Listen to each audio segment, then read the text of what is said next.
Hello folks, this is Ron with another Extreme 8-Minute Tips, and I want to talk about a basic effect and a mega tree and some things that you can practice with.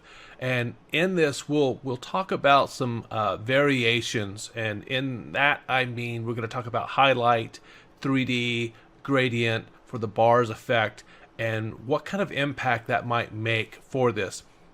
At the same time, we're going to look at some color curves and what are these little pointers on here? What is this timer thing?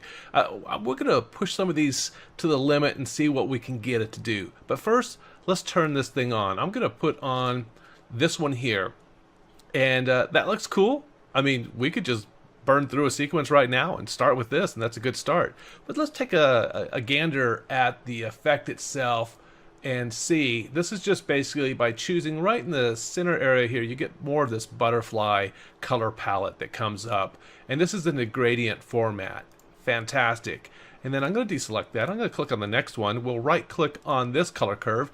And it's really the same thing, except instead of using gradient, I chose none.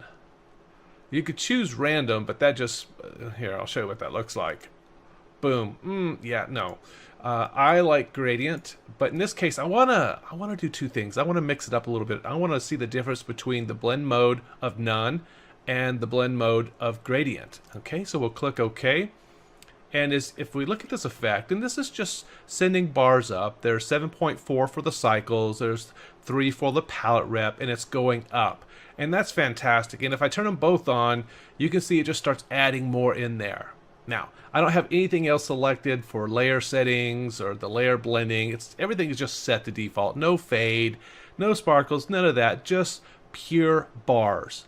So one of the things I like to do with the bars effect like this is take a look at the 3D, and boom, right there already that looks so much cooler than it did without it. I mean, that's cool and everything if you're on the Jamaican bobsled team, but we're not.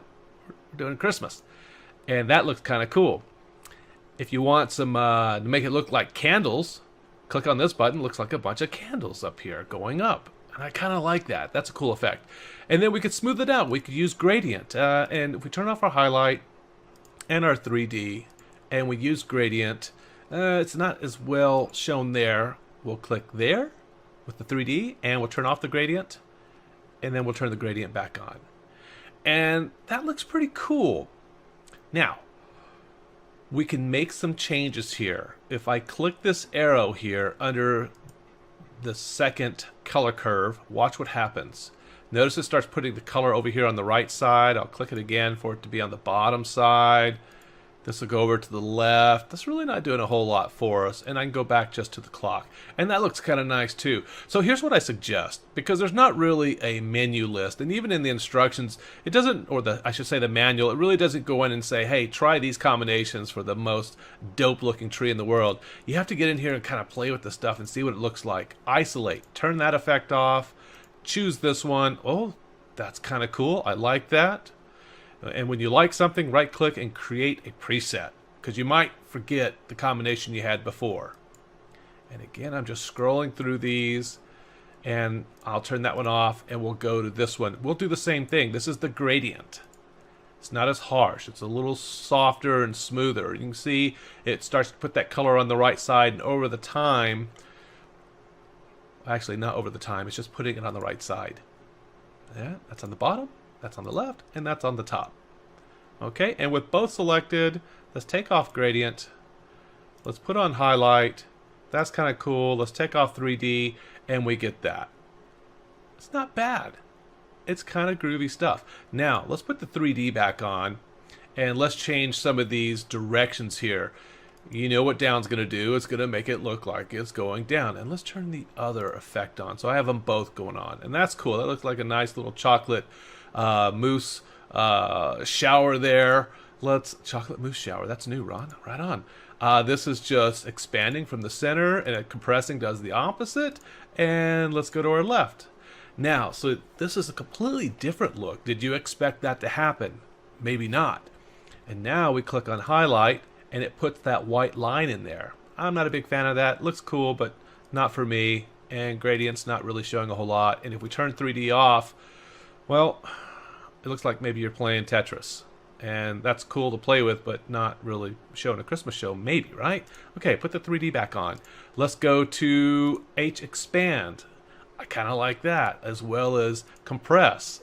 I think that looks cool, even with the white lines coming in.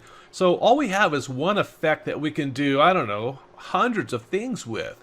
Find the right way that works for you, what really excites you in your sequencing. You have to just go through these settings and combinations and try different things to see what excites you. I'll turn off the gradient.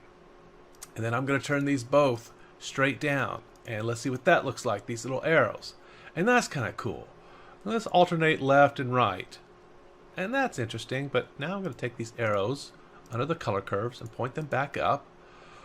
Not super excited about that one. Let's turn off the highlight. Let's turn off the 3D, and we're back to Tetris. Turn on the 3D, which I really like. I'm not really digging the alternate left and right, but the alternate up looked really cool. Play with these. Try some gradients. If you don't like the gradients, just put a couple colors on here. You can do the same thing. Not a big deal. And that's kind of cool looking too. Turn off the 3D. Not so interesting. Turn off the gradient. That's all right. Turn off the highlight. That's all right. Do the alternate left. That's all cool.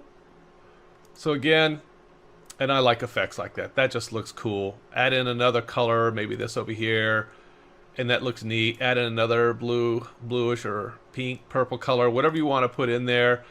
Add in a black and watch what happens. Go in here, and you'll notice that you get this negative space happening in here, and there's nothing wrong with that. Start adding in the color curves. Go crazy with colors and find something really interesting that you like.